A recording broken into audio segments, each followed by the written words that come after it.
whakarongo mai koe ki te reo irirangi o Aotearoa. This is Checkpoint on RNZ National. I'm Lisa Owen.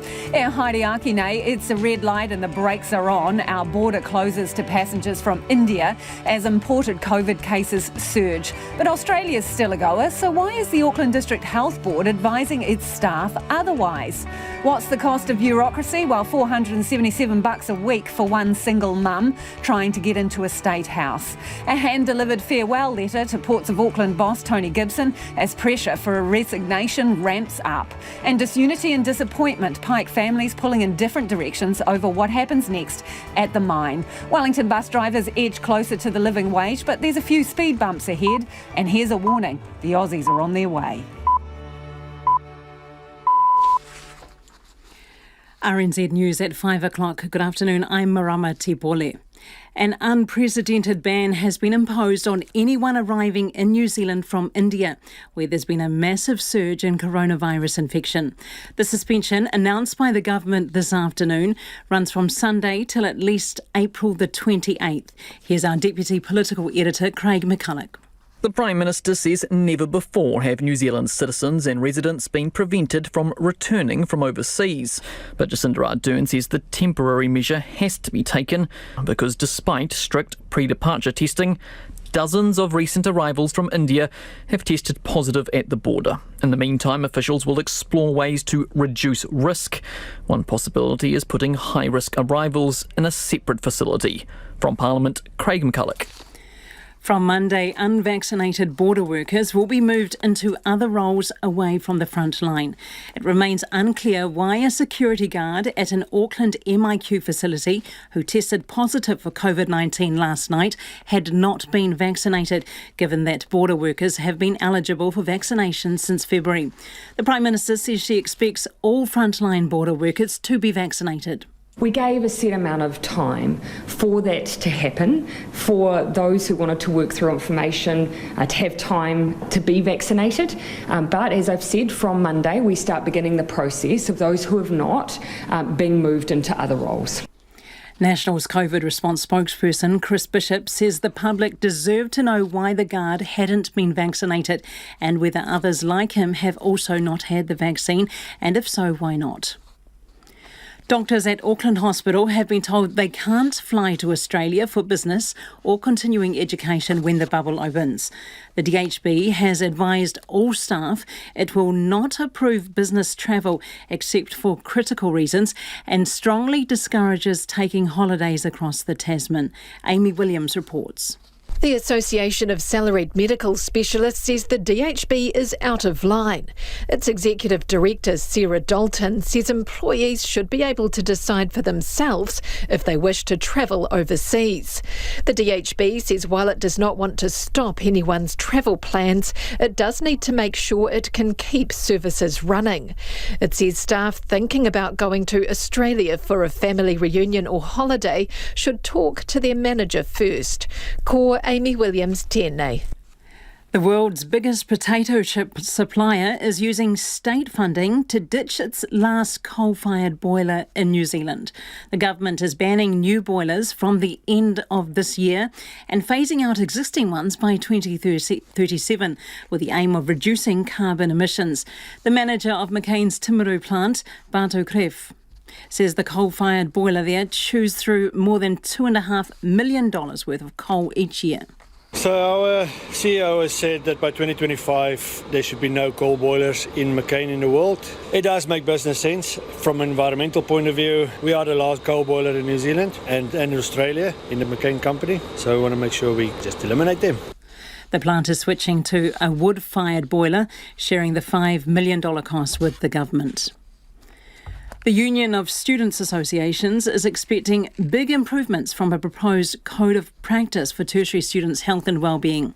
It says universities, polytechnics and other tertiary institutes will need to provide more counselling and other support services if the changes go ahead. The draft code was developed following the unexplained death of student Mason Pendris in his hostel bedroom in 2019. It requires tertiary institutes to proactively monitor their students' health and well-being and also sets up a disputes resolution service. Consultation on the changes is open until late May. It's 4 minutes past 5. Getting the call up to the Black Caps Test squad is a dream come true for Wellington all-rounder Rachin Ravindra, with the possibility of a debut at Lord's making it all the sweeter. The 21-year-old is one of 3 uncapped players named today in the 20-strong squad for the 2 tests against England in June. Frustrated by a shoulder injury over summer, Ravindra wondered whether he'd even be chosen. Now he's pondering a test debut at the home of cricket. Always been like a dream, like you play test cricket at Lord's, it's always been a thing growing up, but getting the opportunity to possibly be able to do that is amazing. Devon Conway and Jacob Duffy are the other test newcomers. The defending US Masters champion and world golf #1 Dustin Johnson doesn't feel any pressure to defend his Augusta title when the tournament tees off tomorrow. One of the most consistent performers on the PGA Tour, he says having won the green jacket last year has eased his nerves this time around. Johnson's 20 under total at the COVID-delayed tournament last year was a record low, but he knows his chances of being just the 4th player to win consecutive Masters titles are slim. You're going to have to put 4 good rounds together. You got to do everything well. It's just a really hard golf course because any hole at any time can jump out and get you. So, it's just very tough to win once and especially multiple times. The first players tee off at 2:20 tomorrow morning. That's the news. Talking up your case. I'm not sure that there's anything more difficult for a leader than changing the culture of an institution. Changing the law. I'm not aware of the Christian teaching that says thou shalt not drink on Good Friday or Easter Sunday. And dealing with Australian rules. Who wants to go somewhere when there's a trans-person bubble and then spend 2 weeks in a facility not seeing your children and grandchildren? It's Complicated. Morning Report, weekdays from 6 on air and online. Now the short forecast from Met Service at midnight Friday. Northland to Taranaki, including Coromandel Peninsula, Bay of Plenty, Taumaranui and Taupo. Long, fine spells and the odd shower. Gisborne to Waitanapa, partly cloudy with isolated showers about the ranges. Whanganui, Taiape and Manawatu, partly cloudy. Horowhenua, Kapiti Coast and Wellington, fine becoming cloudy tomorrow. Marlborough, Nelson, Bulla and Westland, fine. Cloudy periods tomorrow with isolated showers. Rain in Nelson from evening, spreading south at night. Fjord and cloudy areas with occasional drizzle about the fjords, but mainly fine elsewhere. Canterbury, Otago and Southland, fine apart from a few areas of low cloud or fog morning and night. And the Chatham Islands, fine, becoming cloudy later tomorrow. RNZ National, it's 7 minutes past 5. Thanks, Marama. Kia ora, this is Checkpoint, ko Lisa Owen taku ingoa. Kiwis wanting to return home from India are being locked out until the end of the month. From Sunday, no one who's been in India in the last 14 days will be allowed into the country as the government declares the risk from COVID is too great. There were 23 new cases in managed isolation reported today, 17 from India. And it's been revealed another worker at Auckland's Grand Millennium Hotel has tested positive for the virus. Now, I spoke to Minister Chris Hipkins earlier today, and we'll get to that interview shortly, but first here's health correspondent Rowan Quinn. I'm announcing that we are temporarily suspending entry into New Zealand for travellers from India. The Prime Minister doing what she previously said she wouldn't and couldn't, stopping New Zealanders from coming home. She says the risk is now too great. I absolutely understand, the difficulty that this temporary suspension will cause. I understand that, but I also feel a sense of responsibility and obligation to find ways to reduce risks that travellers are experiencing. Cases from India have made up about 80% of all imported cases in the past 2 weeks. With current rates of about 93,000 cases a day there, it's one of the riskiest countries in the world. Ms Ardern says the government wants to look at what it can do to make things safer. It's very clearly from the fact that we've had, over 60 cases in the last 2 weeks, very, very clearly an issue that needs to be addressed if we can. I want to make sure we leave no stone unturned. Pre-departure testing alone is not doing the trick. Ms Ardern says most people who arrive here with the virus seem to have caught it after pre-departure testing and before they get onto their flight. Other high-risk countries like the United States and Brazil will also come under scrutiny in the government's review. And Dr Bloomfield says an investigation's underway as to why the 24-year-old security guard who tested positive at the Grand Millennium Managed Isolation Hotel had not been vaccinated. He says early signs are that it may have been logistical rather than a refusal by the guard. National's COVID spokesperson Chris Bishop is demanding answers. The question that I think everyone wants to know the answer to is why was this worker not vaccinated? And then the supplementary to that is obviously how many other workers are there in our border facilities and our MIQ facilities who have not received a vaccine, and why have they not received? Dr Bloomfield says between 90 and 95% of the MIQ workers have now had their vaccinations, but that would leave up to 250 who've not. The Prime Minister says it's her clear expectation that everyone gets vaccinated. We gave a set amount of time for that to happen, for those who wanted to work through information to have time to be vaccinated. But as I've said, from Monday we start beginning the process of those who have not being moved into other roles. The latest case works at the same hotel where a cleaner caught COVID just over 2 weeks ago. The guard had symptoms 4 days ago, lived alone and travelled to work with a colleague. Health officials are looking into whether there's a problem with the hotel. Because of that earlier case and the case we're talking about today, we have decided to carry out an out-of-cycle infection prevention and control audit at the facility, similar to those previously done at the Pullman and the Grand MIQ facilities. The other cases at the border today are from Egypt, England and Pakistan. Mō te hōtaka o te ahiahi, ko Rowan Quinn tēnei. COVID Response Minister Chris Hipkins explains what he thinks the pause in flights will achieve. This ultimately buys us a bit more space to work out exactly why we're seeing such a high number of positive COVID-19 cases coming from India. We've introduced pre-departure testing in other countries. It's meant that we've maintained our positive COVID-19 cases to a very minimal level. But from India, and only India at this point, we're still seeing really high numbers of cases. In fact, the number of cases coming from there is increasing. The Prime Minister said today that the infection is happening in transit to the airport, right? Not on the flights, is what you suspect. So what can you possibly do to control that at the India end? So the health advice is that it's unlikely to be in-flight transmission, that there's a possibility of in-transit transmission. So these flights are typically stopping a number of different places. People are catching a number of different planes to get to New Zealand. But the fact that they're coming up positive tests on day 0, day 1, means that it's more likely that they were infected before they left India. Now that can be that they were infected just before they had their test and therefore they still got a negative test, or it could be just after.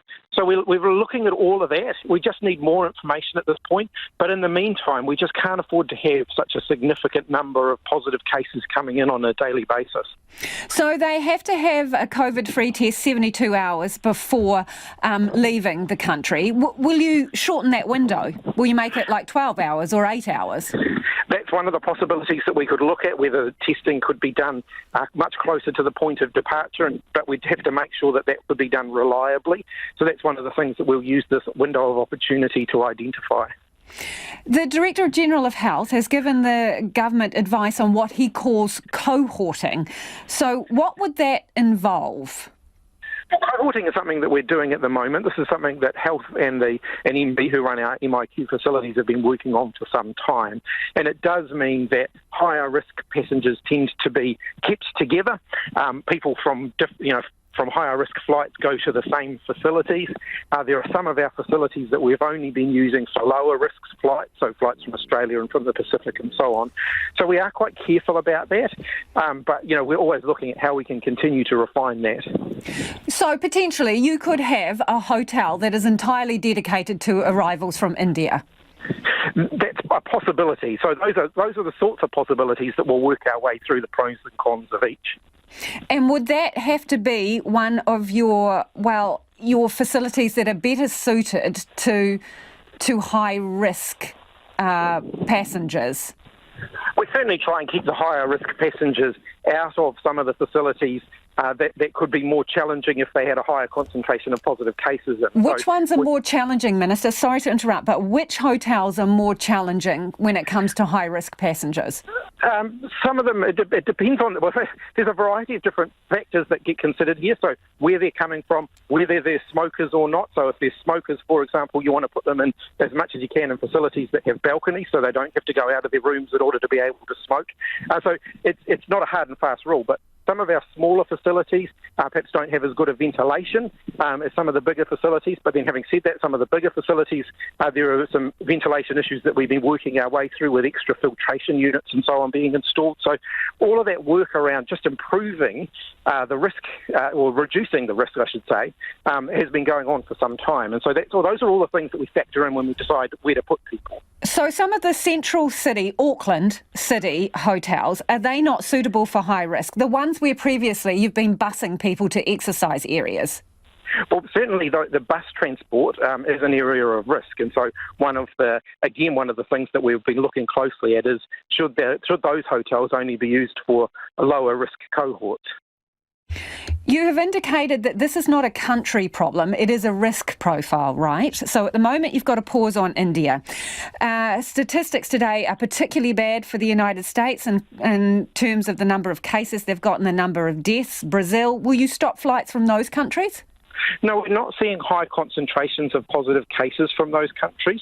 So if you look at the United States, for example, we are still seeing a reasonable number of passengers coming in from the US, but they're not bringing COVID-19 with them. India is a bit of an exception in that the pre-departure testing regime there hasn't reduced the number of cases we've been seeing as it has in most other places. In fact, we've seen that number continue to increase. Should all passengers from high-risk countries go straight to the jet park? The quarantine hotel? Well, of course, the jet park is not big enough to take absolutely everybody. Do you need to set up another one then in Auckland, Minister, another, if you like, quarantine facility, and everybody gets sent there if they come from a high-risk country? Well, one of the things that we will be looking at is whether, maybe not a complete quarantine facility, but whether we should have a higher risk facility that might be somewhere between our current MIQ and quarantine that's really designed specifically for those where we expect that there's going to be a higher concentration of positive cases. Let's turn to the worker now who's tested positive, the security guard. Why wasn't he vaccinated? Look, my understanding is that several attempts were made to offer vaccination to the particular worker. They're now going through and identifying why those attempts weren't successful, why the vaccination wasn't taken up. Was he an employee of the government or is he employed by a private company? No, he's employed by a private company. So do they have a responsibility to make sure he's vaccinated if he's on the front line, which indeed he is? Yes, they do. And so that's one of the things that the investigation that they're doing now will look at is, did the employer do the right thing? What was the reason for the person not having received their vaccinations, despite the fact that, several attempts had been made to ensure that they did get their vaccination? When you say several attempts, Minister, the detail's really important here. How many chances do you get offered for a vaccination before you are moved from that frontline job for your protection and the protection of others? So what we have done is we've said to employers that we expect them to get all of their workers through the vaccination program. We're now in that phase, and we have been over the last week or so. We haven't finished it yet, of working through with the employers which of their staff haven't been vaccinated, what are they doing about it, who's being redeployed, and so on. Now, we always said that would take a few weeks to work through that process because that's a tricky issue for them as well. They've got to work through a fair employment process there, and so we are working with them on that now. So how many exactly of those frontline workers who are a priority have been vaccinated? What percentage?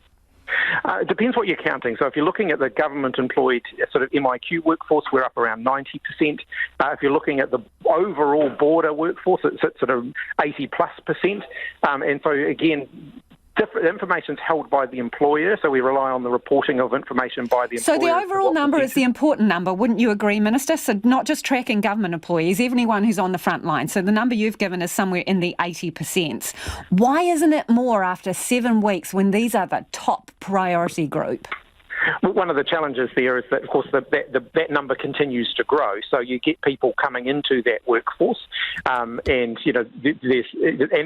we just made a decision which has increased the size of the border workforce with the opening of the Trans-Tasman bubble. So we're working very quickly to try and catch up with that to make sure that everybody is vaccinated who needs to be. And that is COVID Response Minister Chris Hipkins. It is 19 minutes past 5 and you're with Checkpoint on RNZ National. And still to come on the program, the split over pushing further into the Pike River mine. Doctors at Auckland Hospital have been told they can't fly to Australia for business or continuing education when the quarantine-free travel bubble opens later this month.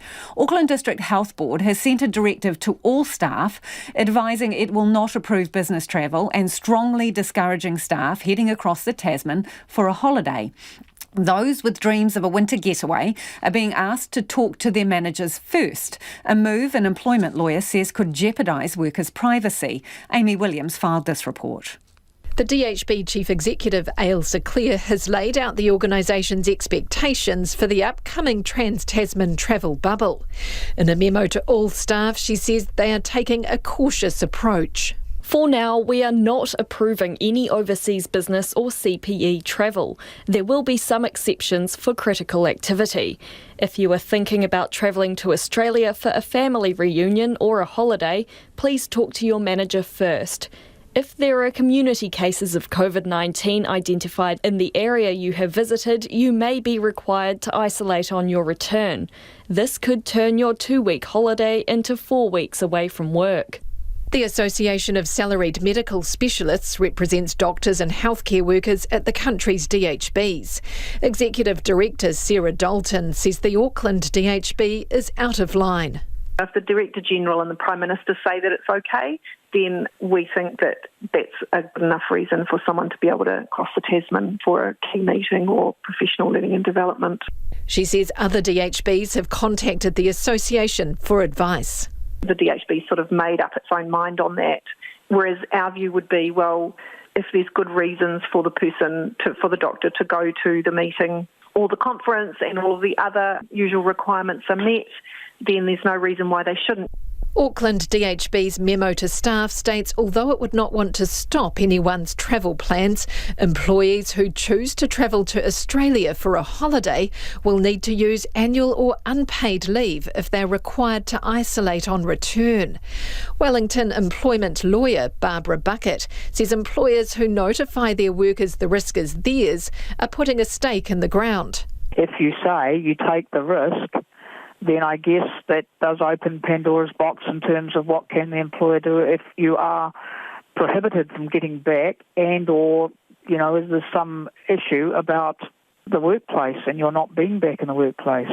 She says it's a grey area for both employers and employees, but workers are not obliged to divulge where they plan to take holidays.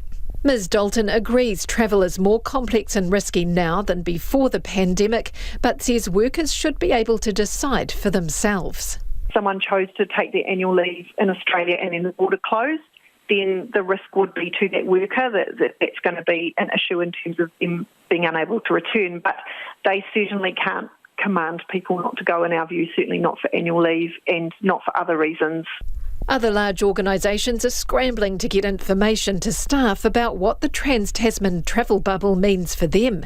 AUT says it's too early. Vodafone says conversations are underway. Spark says workers will need to consider the risks associated with that travel based on their personal circumstances, just as they would have done with any travel in the past. It says any business-related travel would have to be considered on a case-by-case basis. Consumer New Zealand spokesperson Gemma Rasmussen says anyone travelling in the Trans-Tasman bubble needs to consider the risks. We would advise people to think long and hard about whether they are happy to go away and if it feels safe enough and what implications it may have to their job if they are stuck overseas for a long time. Travellers who get caught up in any future outbreaks would have to foot the bill for any extended stays in Australia and managed isolation on return home if the quarantine-free travel bubble bursts while they're across the Tasman. Travel insurance does not cover border changes but does cover those whose plans are disrupted if they contract COVID-19. A stay in managed isolation here starts at $3,000 and the government has set aside 500 spaces in its managed isolation facilities in such situations. Ms Rasmussen says Consumer New Zealand will be monitoring changes to travel insurance policies. We do keep a really close eye on the insurance industry. We think that a close eye does need to be kept on them. And we will be monitoring changes to travel insurance policies very closely to gain an understanding of how they are dealing with COVID-19 and to ensure that customers are getting fair and honest cover. A travel agency is urging anyone with flights booked to Australia to set aside a contingency fund.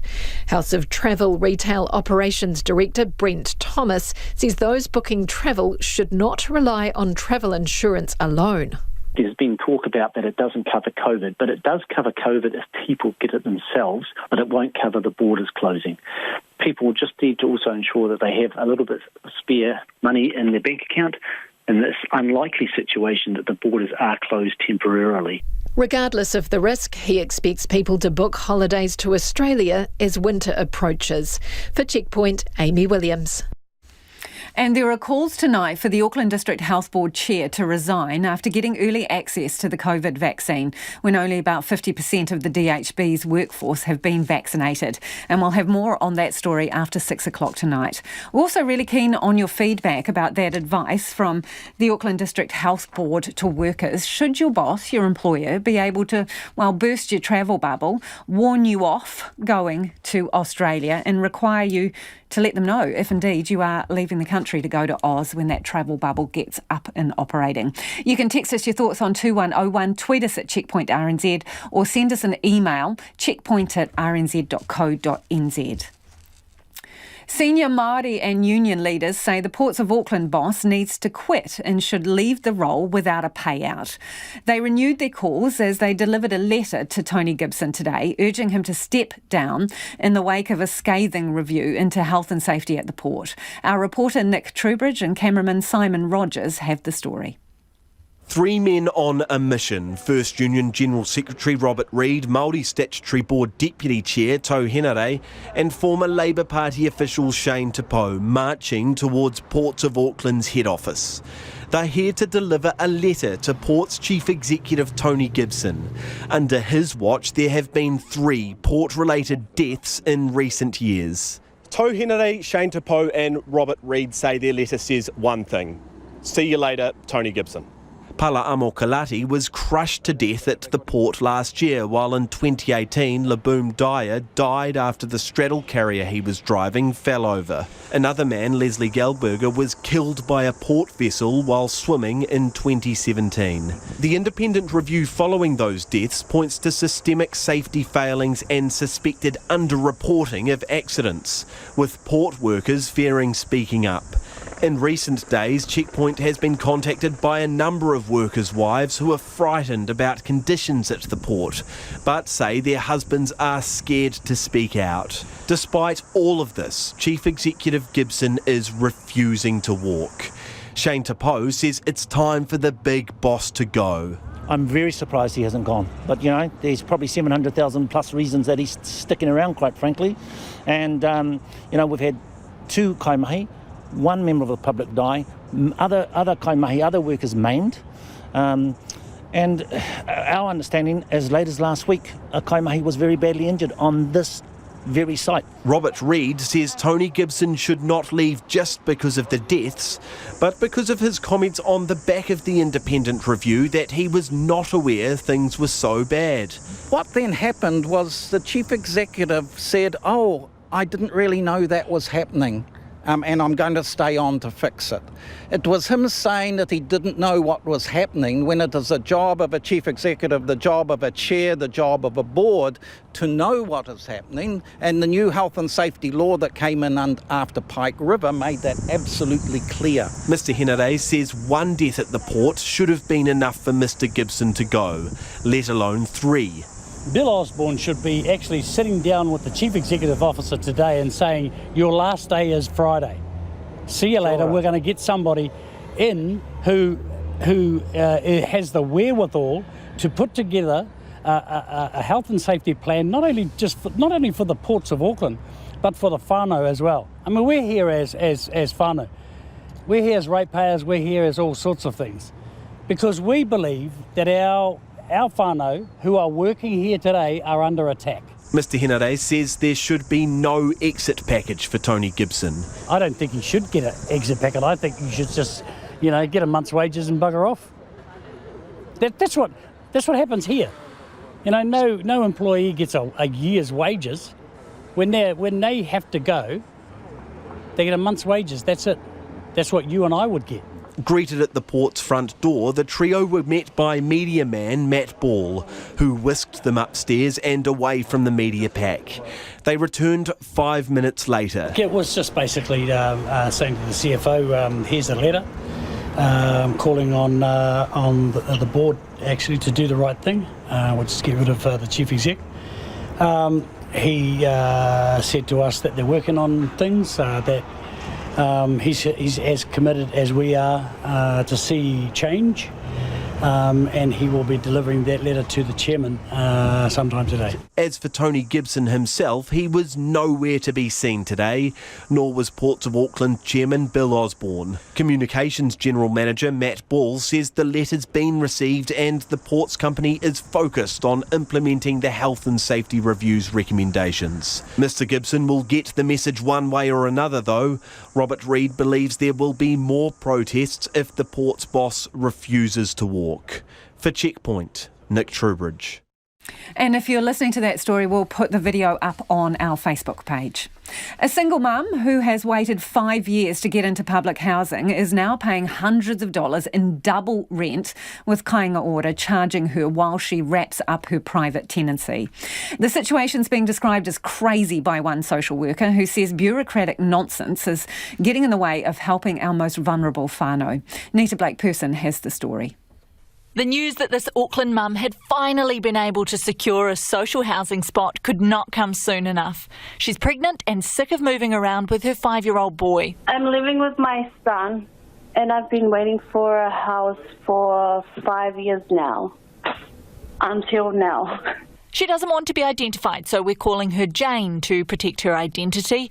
Over the past 5 years, Jane and her son have moved 6 times as they struggled to find affordable housing. One place to another, and another. But this year, they finally got a public housing place. While incredibly happy to get the call, the news has put them in a bind. They've got to see out their notice period at their private rental, but kāinga order wants them to start paying rent on their new place immediately. The landlord gave me 4 weeks to pay, so $355 a week, plus the new house is $122. So that's it's unaffordable. Accessing social housing means Jane is no longer eligible for the accommodation supplement or temporary additional support, and her benefit of $297 a week is about to drop to $129. Social worker Alistair Russell says despite being there to help people who are struggling financially, Jane's move into public housing is slashing her income and creating a debt to a supposedly socially responsible landlord. Having to pay 2 lots of rent and having their income reduced, because as soon as you access a Housing New Zealand property and are paying an income-related rent, you're no longer eligible for accommodation supplement or temporary additional support. Your income drops at the same time as your costs increase. This is crazy stuff. He says it's a bureaucratic nightmare that makes no sense, and kāinga order should accept that while a private tenancy is running out and the tenants are preparing to move in, they won't be able to pay double rent. So both the government agencies are in the business of supposedly supporting people who are in poverty. Their responses, their actions, their policies should acknowledge that people are in poverty and should not make that poverty worse. Alistair Russell estimates hundreds of people are probably dealing with a similar situation, and only those who are in emergency or transitional housing would be exempt. But in a statement, Kāinga Ora says overlapping tenancies are not a common problem for them. Most of our customers are looking to get into their home and away from often unsuitable or temporary housing arrangements as quickly as possible.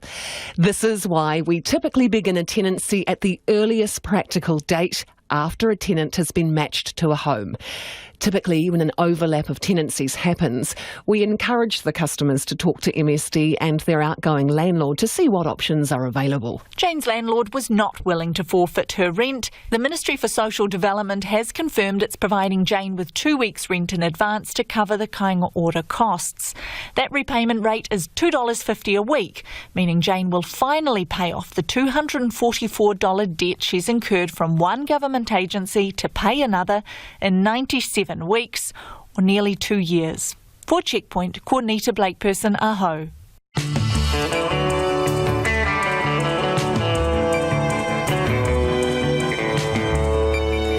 Coming up on Checkpoint on RNZ National, Pike River families are split about what should happen next at the mine. But the Minister's position is firm: no further funds and no going further into the mine.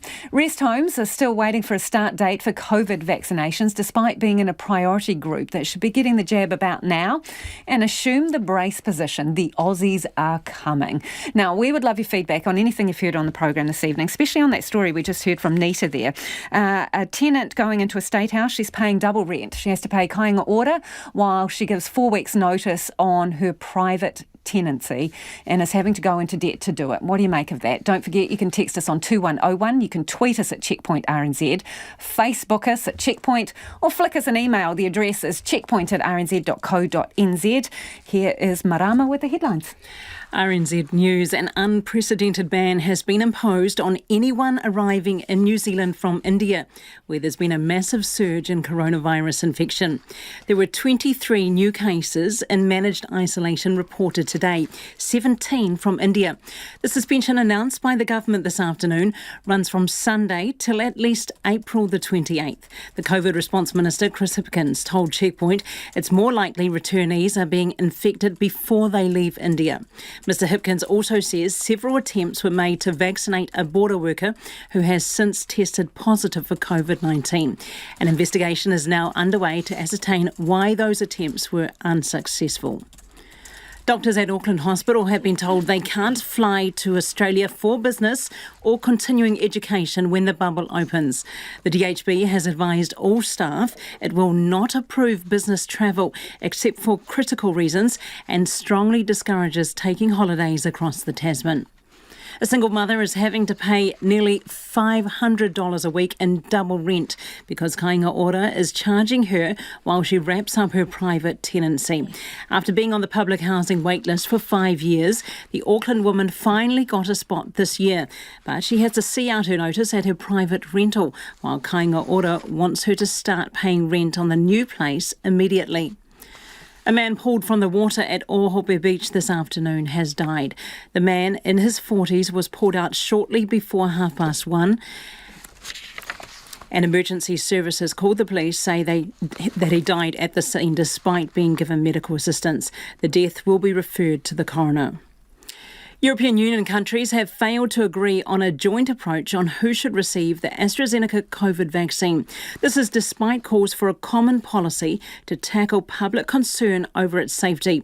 Medicines regulators say the jab's benefits far outweigh the risks. Those are the latest news headlines. I'll be back at 6 with more news. Thanks, Marama. If you're just joining us, this is Checkpoint and I'm Lisa Owen. And it's time for the business news with Nicholas Poynton, who's joined me in the studio. Let's talk about, well, they call them commercial cartels, and it's going to become a criminal offence. Yeah, this is a decision that's come from the Commerce Commission because last year the law was changed. So commercial cartels moved from being a civil offence to a criminal one. And that significantly raised the stakes because if someone's found guilty for sort of breaching this law, they can carry up, a jail sentence of up to 7 years or a fine of close to, or up to $500,000. So what makes them a criminal cartel? What's the deal? That's okay. Yeah, good point. So the Commerce Commission, they're responsible for enforcing this, and a criminal or a commercial cartel, it's related to sort of anti-competitive behaviour in the market. Sort of think about it as collusion between, different businesses that would otherwise be competitors to essentially fix prices or manipulate the market.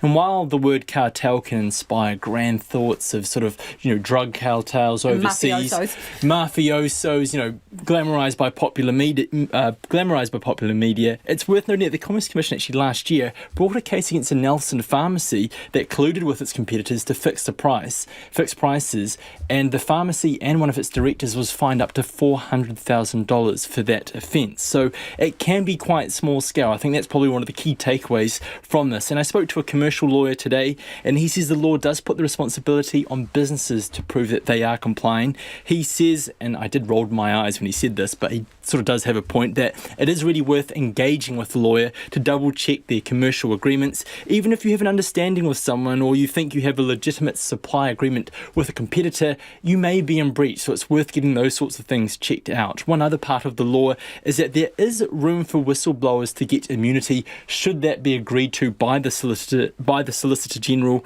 and there's also room for leniency, but you have to meet a Commerce Commission criteria for that. And the lawyer I spoke to today really agrees with that. He says that a lot of the time cartels can really slip under the radar unless someone actually comes forward and brings the issue to the attention of the regulators. Let's talk about business failures now. What kind of numbers are we seeing compared to pre-COVID levels? Yeah, don't have firm numbers per se, because last year the Restructuring, Insolvency and Turnaround Association, they predicted that with the conclusion of these various government support measures, things like the wage subsidy, that would trigger a wave of business failures towards the second half of last year. And they expected these failures to reach a high watermark this year and continue for many years to come. And that was based on thinking with what happened in 2008 with the global financial crisis. But it appears that this hasn't transpired. I spoke to the chair of we'll call it RETANS, I don't want to go through all of that again, but he says that business failures are actually below pre-COVID levels, and that's due to the strength of the economic activity we saw as we came out of last year's level 4 lockdown. That's really exceeded expectations. Some businesses that were maybe expected to struggle have actually really gone on to thrive. And also loose monetary policy settings, money is incredibly cheap. That's fueling spending. It's given, struggling businesses maybe options to go to their bank, change their sort of debt obligations or the way those contracts work. So those are some of the key factors that have really supported businesses over the past 12 months. But this doesn't mean that a spike in failures is out of the question. John Fisk expects sort of insolvency appointments to increase towards throughout the course of this year, but nothing like the rush that was predicted last year. And it's worth mentioning, when I spoke to RETANS, we touched on that Court of Appeal's decision in the Mainzeal case. Now, at the time, if you remember, the Court of Appeal judged that the current laws governing insolvency trading in this country were unsatisfactory. There was a need for a review. RETANS, they support the call, saying an example John Fisk uses to sort of highlight why they are perhaps inadequate is that it's been 8 years since Mainzeal failed, and we still don't know how much the directors will have to pay. And, that's just creating so much uncertainty. It's a lose-lose situation. It's a lose-lose. It's a loss for the creditors who still owed $110 million and may have to wait another year or two to find out if they're even going to get a payout. And also it's a lose for the directors who had this cloud that's been hanging over their head, and is likely to hang over their heads for at least 10 years or so. So John Fisk was of the view that the law needs to be clarified to provide more guidance to directors about what they need to do in testing situations, and also make it easier for creditors to recover their money when things sort of don't turn out as they should.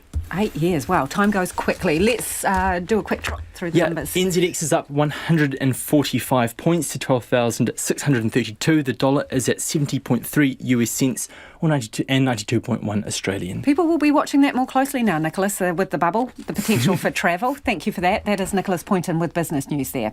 Now, we have just had an update from the Ministry of Health about the latest border case. This is the person who's tested positive for COVID, a security guard. They say the case is now confirmed as a current case after today's test result returned positive. Other test results of 4 members from an adjoining house have returned negative. A co-worker who often drove the case to and from work has also returned a negative test. As reported earlier, the case has not yet been vaccinated. The ministry understands 2 appointments for vaccination were missed by the case due to personal reasons. The employer is being contacted for further relevant information. And the ministry says the company employing this person has vaccinated 79% of its managed isolation facility workers, and 81% of the Grand Millennium staff have received their first vaccination. And that is, of course, the MIQ hotel where the latest positive case worked as a security guard. Pike River families have accused the minister in charge of breaking his promise and have urged him to reconsider going further into the mine. A public statement last week issued by the Pike River Family Reference Group said families had reluctantly accepted a government decision to close the recovery project. A number of families said they were blindsided and didn't agree with that. Other families met last night and say the majority want to self-fund a feasibility study into recovering the mine's main ventilation fan. But the level of support for the study is also in dispute. Our reporter Anand Zaki has more. Last week's statement by the Pike River Family Reference Group, which is the official group working with the government's mine recovery agency, sparked uproar among some relatives of the 29 dead miners. The reference group represents 27 of the families. It said families accepted advice from the minister in charge of Pike River re-entry, Andrew Little, that there will be no more money to expand the project. Bernie Monk, who's not on the reference group, rejected that. He says 23 of the 29 families support a feasibility study on going further inside the mine, whilst 2 want the mine to be resealed. We started last night, mate. As soon as I finished the meeting, and Carol Rose and one of our experts, which is Richard Healy, and our family and that, we went home, we did a call to the UK, and Tony Foster answered it, who was on the meeting last night, one of our experts. He got in touch with our men. He'd already been in touch with them before I rang him. That's how quick we started on this. The study will be done free of charge by independent mine experts and will look into the costs of recovering the mine's main ventilation fan, identify risk factors and present them to the government. Some families believe the fan may hold vital clues into what caused the disaster. Bernie Monk says last week's statement by the reference group should not have been released. So they made decisions on behalf of the families because they thought that they had the complete mandate to make these decisions without going to them and asking them to vote on it. And they made these decisions without the vote. But Anna Osborne from the families group is standing by last week's statement. No regrets at all at releasing it to the media, because what it was actually putting our truth out there to say that we understand that it's just too hard, it'll cost too much money, and to get further, it's not as simple as what some family members think or want other family members to believe. According to her, the lack of support for it was because not everyone replies to emails or attends meetings. She tuned into last night's meeting and disputes the committee's claim that 23 families support plans for a feasibility study. I don't understand how they say they have the support of 23 families when I know that only about 13 families turned up for the meeting. Bernie Monk says Anna Osborne is incorrect. Meanwhile, the Minister, Andrew Little, says going beyond the mine's roof fall is a huge undertaking. He says there are other ways to look into the mine workings. The police have agreed to drill 6 extra boreholes and to send down scanners to try to retrieve exactly the evidence that some families are saying could be achieved through physically getting there. The Pike River families hope their own feasibility study will be complete in the coming weeks. For Checkpoint, Anand Zaki. As you heard alluded to there, the government won't budge on further funding for the Pike River recovery, saying it's met all of its commitments. But it's not over yet, with the minister responsible for the recovery saying the police are still gathering evidence and the possibility of prosecutions remains open. However, Andrew Little is clear there is no more money.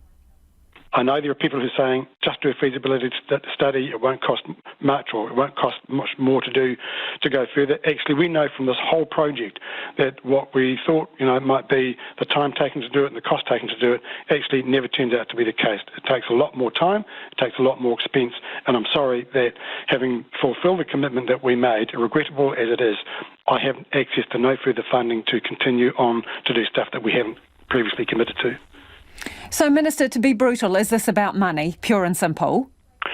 It's to do with the cost of overcoming the significant hazards and technical challenge of going any further.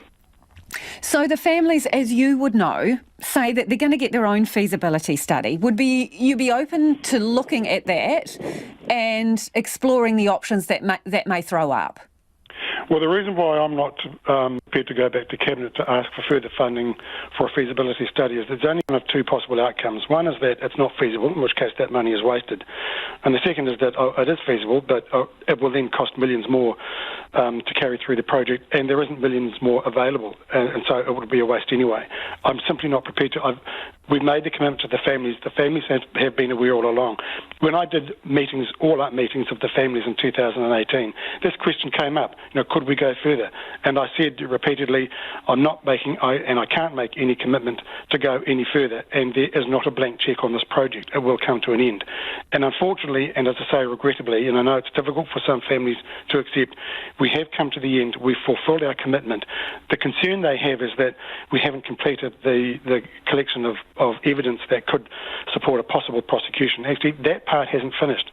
The police are funding drilling 6 extra boreholes so that they can get to the ventilation fan through scanners to try to acquire the further evidence that is needed. So it doesn't. We haven't closed out, or the police haven't closed out their bit to do the best they can to secure a possible prosecution. But in terms of the Pike River Recovery Agency, we fulfilled our mandate and our promise to the families, and unfortunately we have no funding further left to go further. I want to talk about the police part of things in a minute, but in terms of your commitments, this is the other thing some of the families say.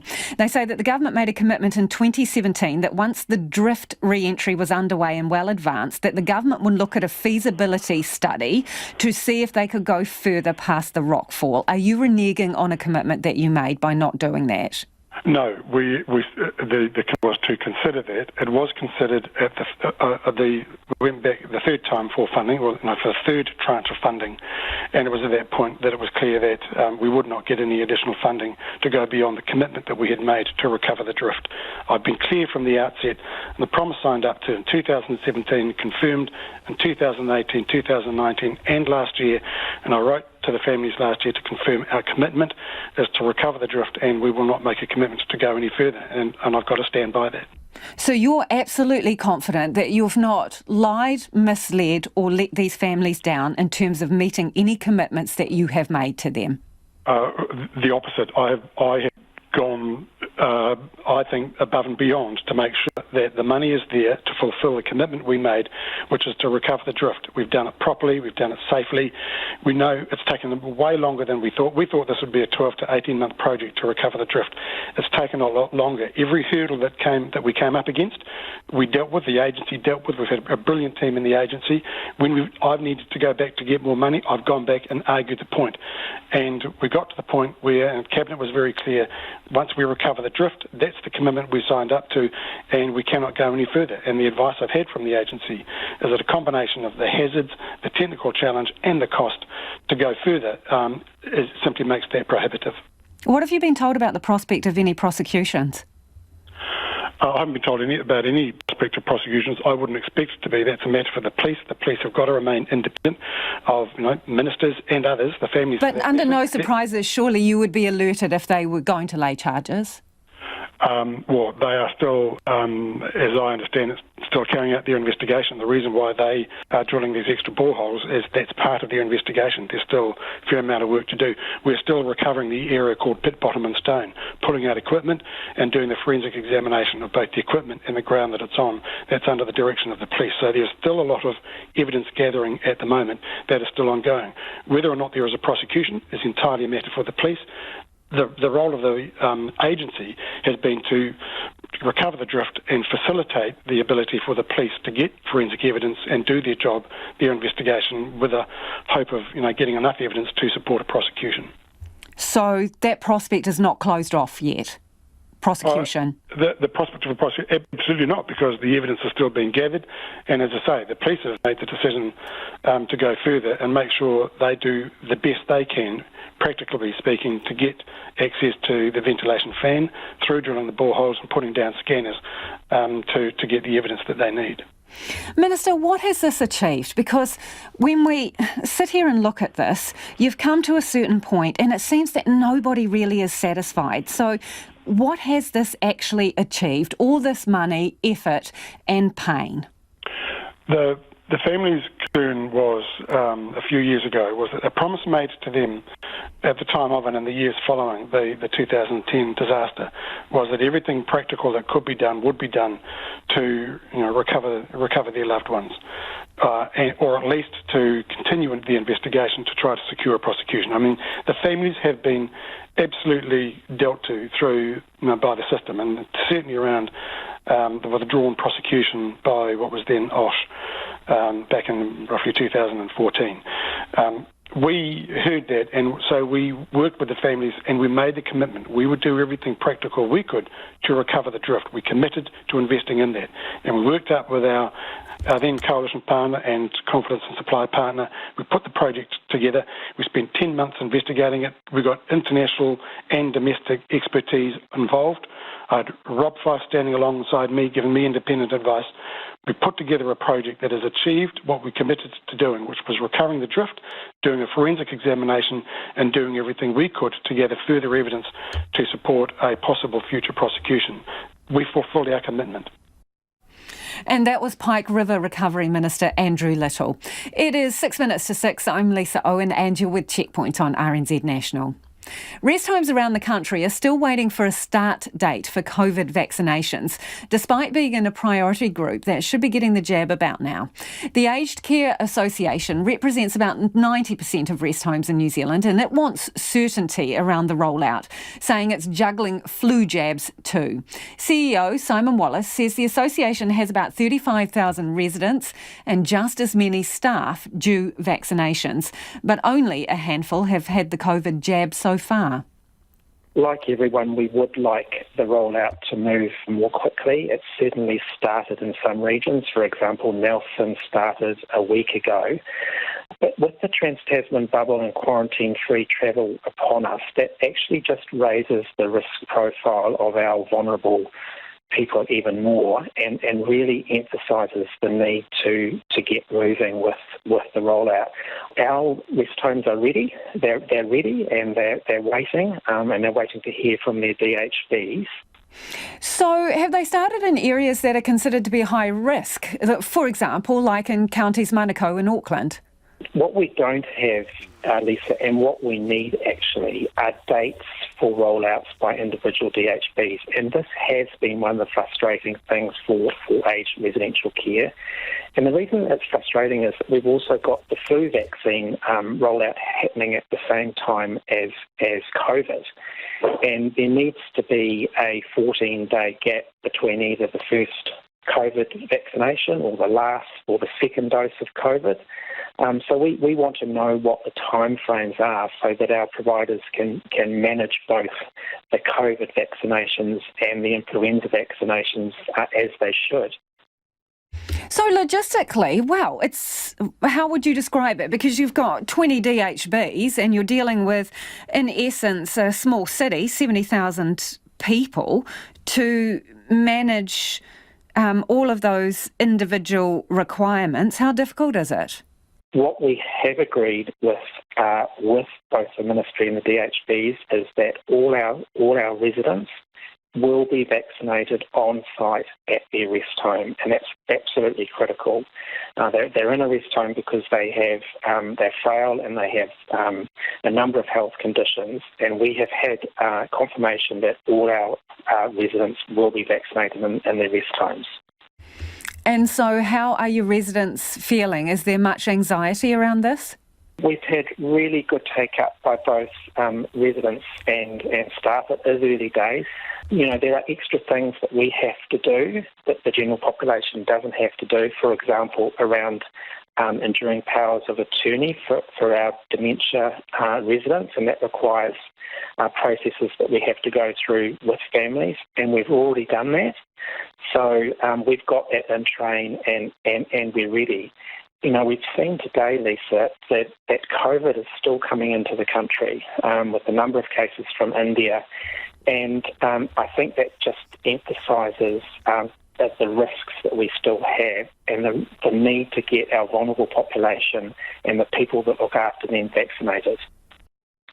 So you don't have individual start dates from the DHBs, right? Do you have a date for when you would like to get this finished by? We've had an indication from the Ministry that this will all be done by the end of May or beginning of June, so that's staff and residents. And yes, Lisa, we would like to get individual dates from DHBs for rollout because it will help us to manage those issues that we have around flu and the need to space the flu and COVID vaccines, and we are pushing really hard on a daily basis with the Ministry and the DHBs to get certainty around dates. So if you don't have start dates, but they've given you a tentative finish date, I mean, how much confidence can you have of reaching that target? We know the vaccine is in the country. We know the supply is there. We are dependent on the variability of DHBs, and as we saw last year, we know there is variability around PPE, for example, from one DHB to another. But our job is to get our residents and staff vaccinated as soon as possible, and we will keep pushing hard with the Ministry and with the DHBs on that. And largely, we've been working really well to get the plan in place. And that was Simon Wallace, who's the CEO of the Aged Care Association, which represents about 90% of care homes in New Zealand. Let's get to some of your feedback before the news at 6. On telling your boss about your travel plans, someone says annual leave is personal business, but another listener says the Auckland DHB needs to plan for events where an outbreak will need all staff on deck. They're doing the right thing to limit travel of essential workers to Australia. But Yvonne's got in touch and she says, I'm guessing the ADHB board members will be able to travel as they're vaccinated and not essential, says Yvonne. A reference, I think, to the interview we did yesterday with the chair of the board, who said that some of the board members, they voted to get their vaccines sooner rather than later. More on that after 6. RNZ News at 6 o'clock. Good afternoon. Good evening, rather. I'm Marama Tipole. The government says it is legal to stop New Zealanders arriving from India as a short-term measure to reduce COVID-positive arrivals. From Sunday to April the 28th, no one will be able to enter the country if they've been in India in the previous 14 days.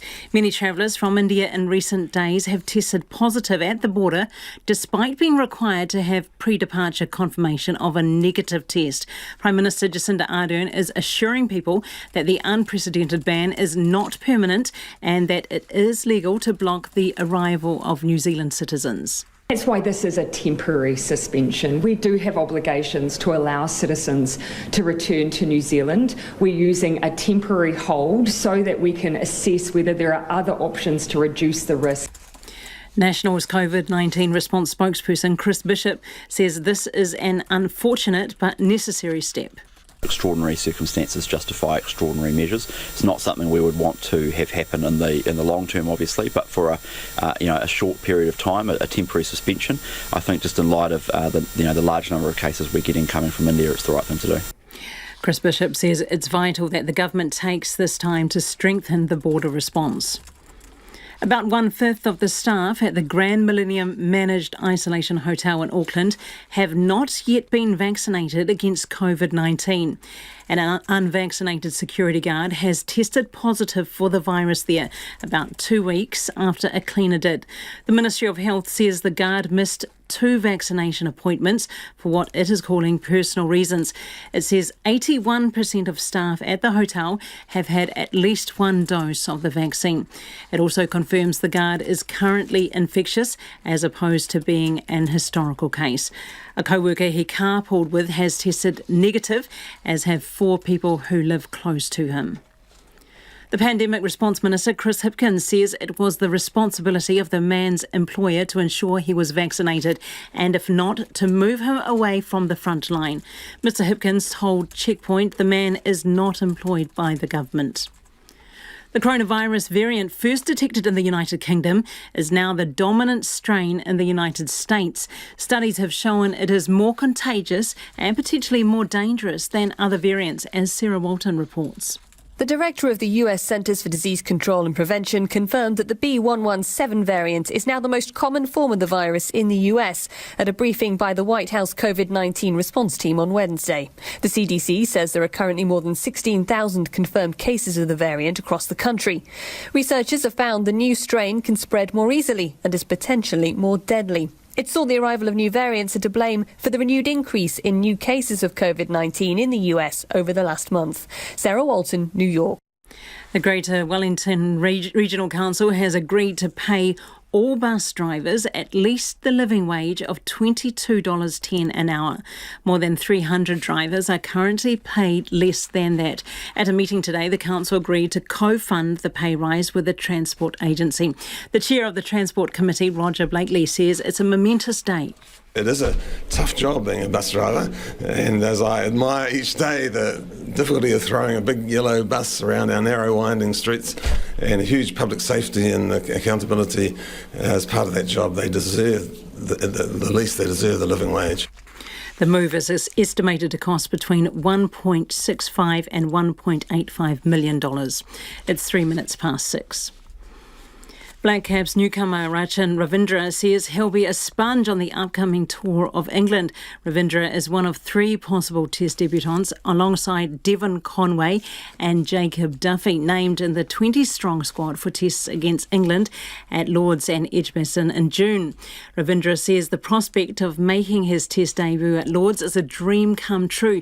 But even if he's not chosen for that game, he's looking forward to simply being in the Black Caps environment. If I can learn how to be a bit more tactically aware and understand my game a little more and learn how to play in those English conditions by taking bits and pieces from what I can, I think that's going to ultimately help me in the long run.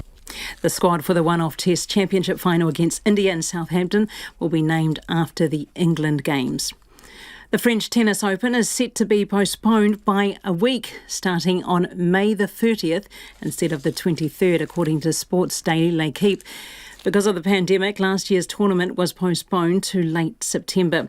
Organisers are hoping pandemic restrictions will be relaxed by the end of May, enabling more spectators to attend. Paris Saint-Germain have beaten defending champions Bayern Munich 3-2 in their European Champions League quarter-final first leg match in Munich. It was Bayern's first Champions League loss in more than 2 years. Chelsea had a 2-0 away win over Porto in their first leg encounter. That's the news. Tonight on Nights, Alison Ballance revisits some of her ice-breaking work on Antarctica. This week's overseas correspondent Peggy Revell is on the line from Canada, where hopefully the ice is thawing. And our astronomer Alan Gilmore is gearing up for a total eclipse of the moon, but he reckons news that potentially hazardous asteroid could eclipse life on Earth has been more than a little exaggerated. It's all on Nights of me, Brian Crump, after the news at 7 on RNZ National. Now the short forecast from Met Service to midnight Friday. Northland to Taranaki, including Coromandel Peninsula, Bay of Plenty, Taumaranui and Taupo. Long fine spells and the odd shower. Gisborne to Waitarapa, partly cloudy with isolated showers about the ranges. Whanganui, Taihape and Manawatu partly cloudy, Horowhenua, Kapiti Coast and Wellington. Fine apart from a few areas of cloud morning and night, becoming cloudy tomorrow. Marlborough, Nelson, Bulla and Westland, fine today. Cloudy periods tomorrow with isolated showers. Rain in Nelson from evening, spreading south at night. And Fiordland, cloudy areas with occasional drizzle about the fjords, but mainly fine elsewhere.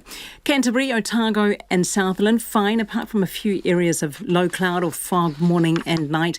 And the Chatham Islands, fine, becoming cloudy later tomorrow. RNZ National, it's 6 minutes past 6. Thanks, Marama. Kia ora. If you're just joining us, this is Checkpoint. Ko Lisa Owen Takuingwa. A call tonight for the chair of the Auckland DHB to resign after admitting he got preferential treatment, moving to the front of the COVID vaccination queue. Last night on Checkpoint, Pat Snedden explained how he got a COVID-19 jab, along with some other board members ahead of frontline workers. We were at a board meeting the other day and we decided to do it as an aspect of leadership. And people were able to provide all the necessary privacy information in order to do it. And then if they chose to, and not all the board chose to, but if they chose to, they could get their first shot. And it just happened to occur on the day at the end of the board meeting. Pat, is it privileged access? Is it privileged access? Well, I suppose when you're the board of a DHB, you do get privileged access. Chair of the National Māori Authority, Matthew Tukaki, is not happy and he joins me now. Kia ora, Matthew. What is the issue here for you? Well, the issue here for me is pretty blatantly obvious. I mean, here we have a governor, a chair of a district health board, admitting that it's privilege at a time when we have a program of vaccination for our frontline workers, our healthcare workers, those who are absolutely, patient-focused and fronting, as well as our border workers. And unless I'm incorrect, these people who sit on this board of a district health board weren't due to get vaccinations for months.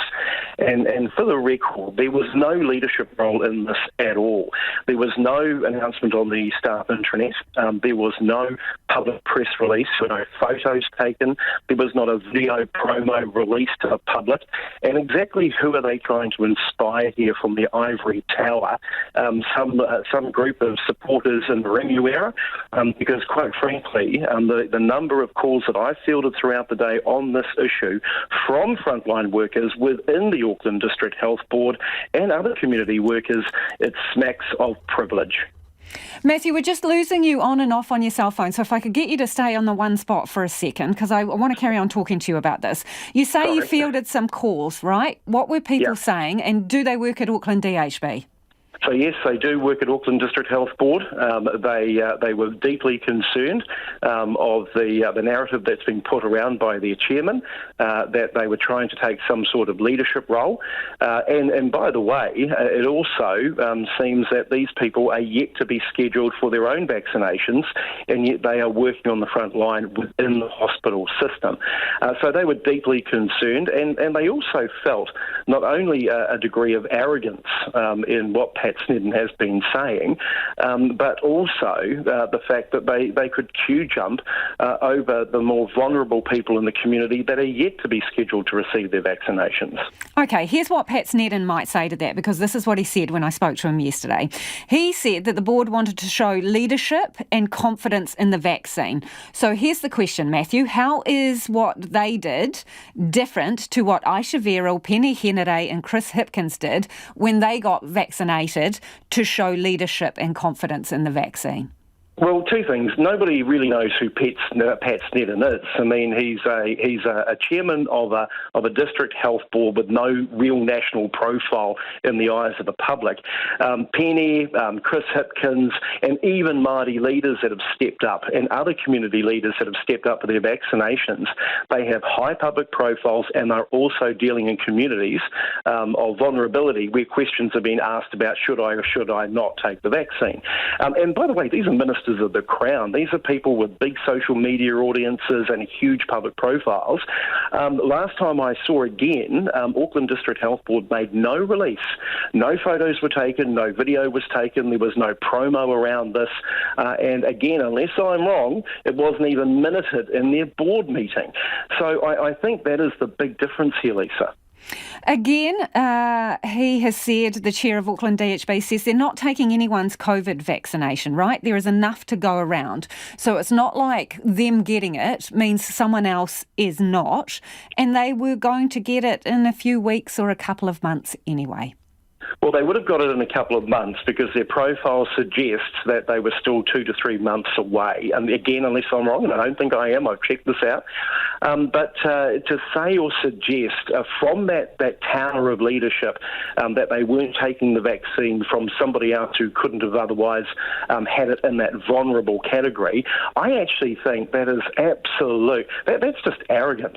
There are people that are on a call list that are able to receive a call to receive the vaccine, that are in that second run of front line, community workers and so forth that might be around the hospital or wherever the available vaccine might be. And so, that is actually, to be frank, Lisa, Pat has told a porky. What needs to happen then? Well, to be frank, my view is Pat has got to go. Look, here's the thing. I'm the chair of the Māori Authority. I'm the chair of any number of boards. I myself have got a reasonable public profile, I think. Have I been offered the vaccine? No, I haven't. If I was offered the vaccine, my message would have been clear. I'd jump on social media anyway and try and promote people not being fearful of it. But I would make the point, no, give it to somebody else who's further before me in the queue. I can wait my turn because that's what leadership looks like. Now, for Pat Seddon, he is the chairman of the ADHB. The buck, like me, stops at the top. And if I pulled this sort of stunt, I tell you what, I would know that it's time for me to leave the building. But the other thing I would also say is I would love to know what Pat is doing so involved in the Auckland DHB that he believes that he should be entitled to a vaccine that a frontline worker would otherwise have. Have we missed something here? That Pat's giving vaccinations himself, or that he's delivering babies in the ER, or that he's in A&E as the ambulance comes in. This is where this privileged mentality and the arrogance of the words they speak has got to end. And we've got to start putting our most vulnerable and our frontline health workers and community workers at the front of the queue. People like Pat and I, we can wait our turn. Thanks for your time this evening. That is Matthew Tukake, who is the chair of the National Māori Authority. In a case of do as I say, not as I do, the government today brought in a deadline for industry to stop using coal-fired boilers without applying one to the boilers it owns. Industry everywhere, from wool scourers to dairy processors, have until 2037 to phase out their high-carbon emission boilers. But as Conan Young reports, no such deadline is being introduced for coal boilers at schools and hospitals. Coal used in industrial boilers is the second largest producer of carbon after transport. From the end of this year, any new ones will be banned. In Timaru today to talk about two firms that have chosen to switch out their old boilers, Energy Minister Megan Woods says these firms called on the $70 million decarbonisation fund, made available for 3 years starting this year. Looking to go half and half really, to say we want some more urgency in the switch out of particularly coal boilers and those high emission industrial processes, so we're matching with industry what they're doing. The phase out is the first step taken in response to recommendations from the Climate Commission. Within the first 3 years, it will reduce carbon emissions equivalent to removing 49,000 cars from the roads. But what about schools and hospitals? Hospitals alone account for up to 8% of the country's carbon emissions. Climate Change Minister James Shaw says unlike industry, there is no deadline for government-owned coal boilers to be phased out. What we have said is that after 2025 we want the entire public service to be carbon neutral. So we're really putting the pressure on to make sure that schools and hospitals and other public institutions are zero by then. So is it a case of do as I say, not as I do?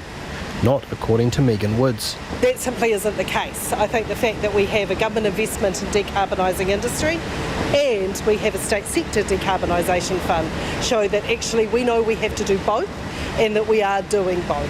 That if we're going to reach our climate targets, then we have to be as accountable ourselves, and that is exactly what we're doing.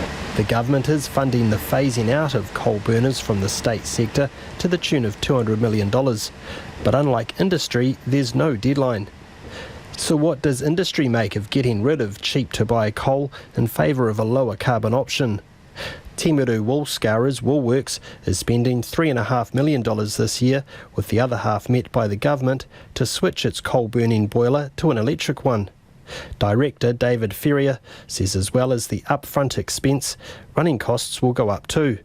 He wouldn't say how much more they would be spending on power than the roughly $2 million a year they already spend on coal, but it will be more. Coal's a very cheap source of fuel. It's why it's so popular in so many economies around the world. But again, as you quantify the benefits, clearly we're supportive of the way we believe the world's got to go. So we're happy to be trying to create an edge for our own business by leading the space. He says another major benefit will be reducing smog over neighbouring homes where air quality regularly exceeds WHO safe levels. Up to 90% of the smog comes from industrial coal smoke produced by the likes of Woolworks. It's an interesting one from a shareholder perspective, taking it to our board. They actually presented us, management, with a proposition that you invest quite a lot of money and you don't make anything financially, but such was the sort of the enthusiasm to make the transition that we were quite comfortable making it. Today, the government announced co-funding for boiler phase-outs at 14 businesses worth $23 million. The amount of carbon it hopes to save over the next 3 years represents 10% of the savings it's been asked to make by the Climate Commission. Mō te hōtaka o te ahiahi, ko Konanyang tēnei. Aussies are cautiously keen for a trip over the ditch, according to a travel agents industry group. It's less than a fortnight till the quarantine-free bubble floats on a state-by-state basis. Tom Manring is head of the Australian Federation of Travel Agents and has been in the business for 4 decades. He's warning they're on their way over. We're getting some pretty good numbers through early, certainly on the cheaper fares, the $300 one-way type stuff. So, yes, reaction has been very good, and it's above expectations for the carriers involved. Air New Zealand, I would think they'd have the exact numbers. Qantas, Virgin are leaving theirs until about October, I think, to load. But, yeah, no, I think it's a good boost for morale right across the board, providing it's consistent and is done with confidence. We don't want flights being pulled off at the last minute because of 1 or 2 cases either side of the ditch, as we say. So are people just kind of sticking their toe in and asking questions, or are they locking and loading? Because there is still that concern, you know? Yeah, that's right. Physically booking. I mean, there's 600,000 families, as you'd be aware. So there's a lot of VFR, we call it, visiting friends and relations. So as much as you are, you're first and second cousins for us here in Australia. So, you know, coming over, and I think that's really the market that's going to jump now. There are tourists, obviously, going down to Queenstown and around Otago, etc. But family, yes, because they've got accommodation either side, and they're not having to hit I would hope, the 14-day quarantine hotel costs. So that's really the initial rush, I think. So Tom, and really coming out of winter into snow skiing, that's obviously going to be on the top of the list for a lot of the skiers around Australia, like it always is. In terms, Tom, of people who have friends and family in New Zealand, how many do you reckon it is who have got some kind of family connection to New Zealand? 600,000. Right, so we only really need to get a fraction of them to get the ball rolling. That's right. Yeah, you don't want them all coming at once. It's one of the best air routes out of Australia. You know, if you look at our domestic traffic between Melbourne and Sydney, and New Zealand's the next best. I think it's the top 3. So the volume is there once the capacity builds up as well. So don't forget, this is the first international for us. You guys have been flying Kiwis into Australia. We just haven't been able to leave as well. So, and with the restrictions on the inbound, the restricted numbers of people. So this is really the first test of this green to green country, pretty COVID-free both sides. So it's an important test, and it's important that it stays consistent, and we're all confident enough to book and travel. We come over there for a holiday. We only get 2 weeks holiday in Australia, so by the time they want to come back after their holiday and stay, then if they have to stay, well, it's a high cost. So there is a risk there. But Aussies are risk averse. So you're going to get a lot of us over there. Not many alternatives internationally at the moment. Can they get insurance in case the border does slam shut? Insurance companies really, as soon as risk comes into it, they run off. So insurance companies won't cover anything to do with the COVID. If you're halfway over and the flight cancels because of COVID, then you can't get cover for that type of activity. You can for delays and credits and things like that. So that's really the way that most of the travel industry is supporting it. So if your flights are delayed because of a cancelled flight for a week or something like that, suppliers, hotels, tour operators, airlines would issue what's called a credit, and that credit can then be changed, but it will disrupt plans. We just got everything crossed to make sure that doesn't happen, that it's a free go with the vaccinations rolling out as well. So, what sort of holidays are people booking? Are they just simply coming to see friends and family, or are they doing something more? I don't know. More, I think. We're renowned for the amount of money we spend in places, so they'll be coming over and doing the full tourist thing. Over to the Corriandel and around the North Island, down to the South Island, Christchurch. As you're well aware, Queenstown's a very popular place for Aussies. There are direct flights in there from Melbourne and Sydney. I think Melbourne definitely. So those capacities will build. I mean, we love the open air and the fresh air, climbing mountains. I don't know about your sheep over there, but anyway, we get beaches, beautiful place. I've had a lot of trips in New Zealand, love it. And we love road trips too, hiring and camper vans and things, and getting out into the wilderness. So that's great. And also on the ocean side down there with Auckland Harbour, it's superb, great food and superb wine. My favourite Pinot area, Otago. So yes, a lot to do. There's a pent-up demand in Australia. It's palpable. People want to get on a holiday now. So short term, Tom, are they sick of being surrounded by Australians? Tom, do they want to get away from the other Australians? No, it's some of the 600,000 Kiwis that are here. What day do we need to get the arrival party out for you, Tom?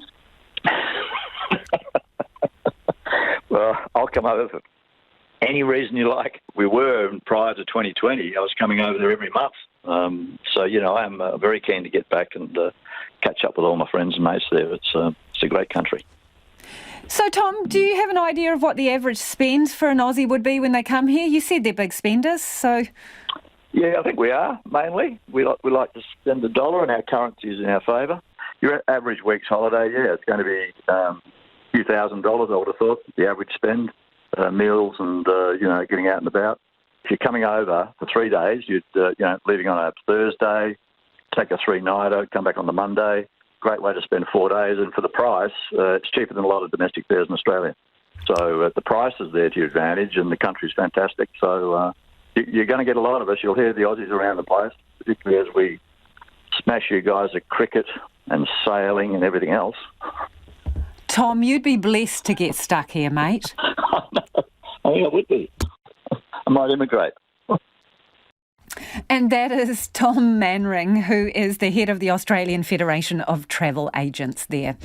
Bus drivers in Wellington are one stop closer to getting paid the living wage, but there are still some bumps in the road.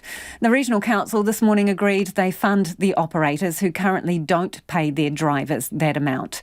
But speaking before the decision was made, a representative of some of the operators asked them to push it back by a few weeks. Harry Locke reports. Regularly berated for them, it's not often you hear bus companies embracing the chance of a delay. Our simple request is for you to delay consideration of this paper for a few extra weeks. Greg Pollock is the Managing Director of Transdev. He spoke to the Greater Wellington Regional Council this morning, ahead of a debate on whether to approve funding, which will see all bus drivers across Wellington paid at least the living wage.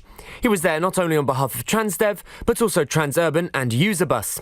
Collectively, they make up 70% of the bus network. While he supports drivers being paid the living wage, he's not totally on board with the plan in its current form. The detail of the proposal, as outlined in the report on your agenda, has potential to create a number of problems and inequalities for bus drivers. As your partners in delivering bus services and as the employers of bus drivers, we have had little input to the detail and shape of the proposal. He's worried that because the operators he represents already pay their drivers the living wage, they would miss out on this extra funding. He wants more time to discuss this with the Regional Council and what material benefit they will receive instead. But his request went unheeded. Councillors unanimously approved the decision. As a result, more than 300 drivers, around half of the overall number in the region, will have their pay lifted to the living wage of $22.10 an hour. Overall, it's estimated to cost between $1.65 and $1.85 million and will be split almost exactly in half by the Regional Council and Waka Kotahi. Roger Blakely is the chair of the Council's Transport Committee. It's a major, momentous decision, which has been a long time coming, but it's a great day. Yeah, long overdue. Absolutely long overdue. It is a tough job being a bus driver, and as I admire each day the difficulty of throwing a big yellow bus around our narrow winding streets and huge public safety and accountability as part of that job, they deserve, the least they deserve, the living wage. There are still some tricky turns to navigate. NZ Bus, one of the operators in the Wellington region who don't pay their drivers the base rate of the living wage, is currently in negotiations with the Tramways Union at the Employment Relations Authority. Graham Clark from the union attended this morning's council meeting. New Zealand Bus is trying to gut the hours of work controls and shift people in Wellington to the Auckland Agreement, which the Auckland Union would like to ditch and move to the Wellington Agreement in terms of control over hours. So, there's a lot to be talked about. But if that can't be resolved, then there will be strikes. And if it isn't resolved soon, then the living wage won't come in on its current start date of April 19th. New Zealand Bus did not respond to a request for comment. All of this is at a time when the network is short of drivers and service cancellations are racking up. Clark says boosting pay won't be a silver bullet to improving work conditions. Shifts need to be on the discussion table as well. Drivers work a 14-hour day. They have split shifts, so they turn up for work and work 2 hours, then they have an hour off here and work another couple of hours and an hour off there. Breaks at places which don't have any facilities, so I've had drivers talk to me about bringing a toilet roll to work so that they can use it when they need to go behind a bush. It's just not treating people with dignity and respect. The Regional Council will also pen a letter to the Minister of Transport, Michael Wood, requesting a uniform national fair pay agreement for all operators and drivers to sign up to. For Checkpoint, Harry Locke. Let's get to some of your feedback before we head off for the night on Jane in Kaingaora. Now, this is the case where she's finally got a state house, but she has to work out the tenancy 4 weeks' notice in her private rental. But MSD's making her pay from now for the state house. This person says that's atrocious that Jane has to pay double rent. Where is the compassion and common sense? Brad has also got in touch to say shameful that an organisation supposedly focused on improving social housing and outcomes would make things worse for our most vulnerable. On the subject of Pat Snedden, who's the chair of the Auckland DHB, who has had a vaccination for COVID, and along with some other board members who voted that they would show leadership and confidence in the vaccine by going early with their injections.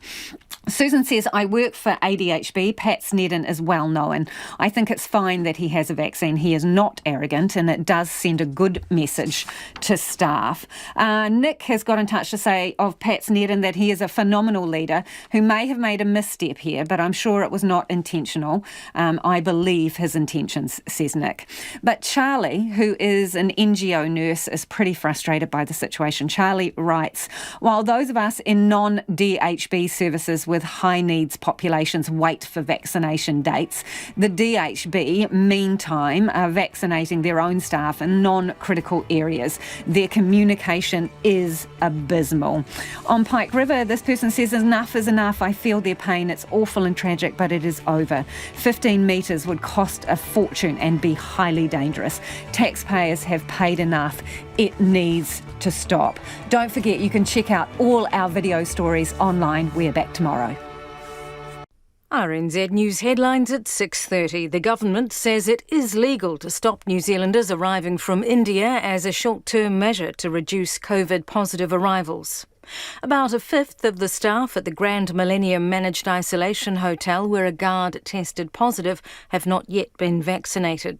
A single mother is having to pay nearly $500 a week in double rent because Kaingaora is charging her while she wraps